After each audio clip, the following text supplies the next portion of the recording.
السلام علیکم ورحمۃ اللہ وبرکاتہ۔ ناظرین، آج کی اس ویڈیو میں آپ کے سامنے یہ مسئلہ وضاحت کروں گا کہ نماز توڑنا کب جائز ہے، نماز کس ٹائم توڑی جائے گی، اس کے بارے میں آپ کو ضروری مسئلہ بتاؤں گا، اور جس سے کافی دوست کہ پوچھتے بھی ہیں اور اس کے بارے میں معلومات بھی لیتے ہیں۔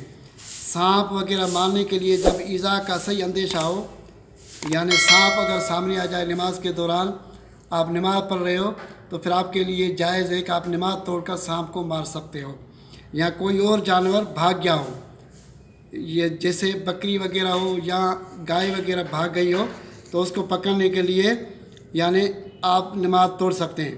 اس کے پکڑنے کے لیے یا بکریوں پر بھیڑ کے حملے کرنے کے خوف سے نماز توڑنا جائز ہے۔ یوں ہی اپنا یا پرائے 1 درم یا 4.25 آنے تقریباً 1 پائی کا نقصان کا خوف ہو، مثلا دودھ ابل جائے یا گوشت، ترکاری، روٹی وغیرہ جل جانے کا خوف ہو، یا 1 درم کی کوئی چیز چور چگا لے کر بھاگا، ان صورت میں نماز توڑنے کی اجازت ہے، نماز توڑنا جائز ہے۔ نماز توڑنا کب واجب ہے؟ کوئی مصیبت زدہ فریاد کر رہا ہو، اگر آپ نماز پڑھ رہے ہو تو آپ نماز توڑ کر اس کی مدد کر سکتے ہو۔ کسی نمازی کو پکار رہا ہو، متعلقاً کسی شخص کو پکارتا ہو، یا کوئی ڈوب رہا ہو، تو اسی دوران نماز توڑنا واجب ہے۔ یا کوئی آگ سے جل جائے، یا کوئی اندھا راہگیر کنویں میں گر رہا ہو، ان سب صورتوں میں نماز توڑنا واجب ہے، جبکہ ان کو بچانے پر قادر ہو۔ اگر ان کو بچانے پر قادر نہ ہو، نماز توڑ لی اور ایک بندہ کنویں میں گر گیا، اس کو بچا بھی نہیں سکا، تو اس طرح کرنا ناجائز ہے۔ اگر اس کو بچا سکتا ہو، نکال سکتا ہو، تو پھر اس کو نماز توڑنا جائز ہے۔ نماز توڑنا کب مستحب ہے؟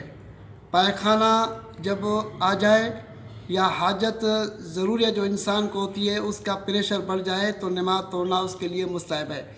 یا پیشاب آ جائے، پیشاب کی حالت میں بھی نماز توڑنا، یا کپڑے یا بدن پر اتنی نجاست لگے یا لگی دیکھے تو نماز کے لیے مانع نہ ہو، یا اس کو کسی اجنبی عورت نے چھو دیا ہو تو نماز توڑنا مستحب ہے، بشرطے کہ وقت جماعت فوت نہ ہو جائے۔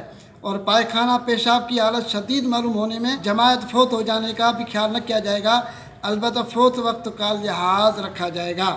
ماں باپ کی عظمت کے لیے نماز توڑنا بھی جائز ہے۔ شریعت نے یہ بھی رکھی ہے کہ اگر بیٹا نفل نماز پڑھ رہا ہو، انہیں یہ معلوم نہیں کہ ایسی حالت میں اگر وہ بیٹے کو پکارے تو اس کو حکم ہے کہ نماز توڑ کر ان کو جواب دے۔ السلام علیکم ورحمۃ اللہ وبرکاتہ۔